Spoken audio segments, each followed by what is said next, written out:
Bus கட்டணத்தை குறைக்க முடியாது, தனியார் பேருந்து சங்கம் அறிவிப்பு என்பதாக இன்றைய வீரகேசரி பத்திரிகை அதற்கு தலைப்பெற்றிருப்பதை நாங்கள் காணக்கூடியதாக இருக்கிறது.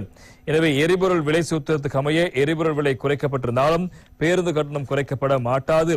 டீசலின் விலை 25 முதல் 30 ரூபாவால் குறைக்கப்பட்டால் பேருந்து கட்டணத்தை குறைக்க முடியும் என இலங்கை தனியார் பேருந்து உரிமையாளர்கள் சங்கத்தினுடைய தலைவர் கேமுனு விஜயரத்ன அவர்கள் தெரிவித்திருக்கிறார். கொழும்பில் நேற்று வியாழக்கிழமை இடம்பெற்ற ஊடகவியலாளர் சந்திப்பின் போது இந்த விடயங்களை அவர் தெரிவித்திருக்கின்றார். மாதாந்த எரிபொருள் விலை சூத்திரத்துக்கு அமைய நேற்று முன்தினம் எரிபொருள் விலை கட்டணம் திருத்தம் செய்யப்பட்டது. இம்முறை டீசலின் விலை 12 ரூபாவால் குறைக்கப்பட்டுள்ளது. இந்த விலை குறைப்புக்கு அமைய பேருந்து கட்டணத்தை குறைக்க முடியாது.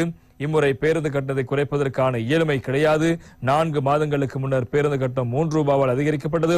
அதற்கு முன்னர் எரிபொருள் கட்டண குறைப்புக்கு அமைய பேருந்து கட்டணத்தை குறைப்பதற்கு தேசிய போக்குவரத்து ஆணைக்குழு எடுத்த தீர்மானத்துக்கு அமைய முழுமையான ஒத்துழைப்பு நாங்கள் வழங்கினோம். பேருந்து கட்டண சூத்திரம் 20 ஆண்டுகளாக அமலில் இருக்கிறது. இதற்கு முரணான எம்மால் செயல்பட முடியாது. டீசலின் விலை 25 முதல் 30 ரூபாய் வரையில் குறைக்கப்பட்டிருந்தால் பேருந்து கட்டணத்தை குறைக்க முடியும் என்பதாக கேமுனு விஜயரத்ன அவர்கள் தெரிவித்த கருத்தும் இன்று தினம் பத்திரிகையினுடைய முக்கியமான செய்திகளாக இருப்பதை காணலாம்.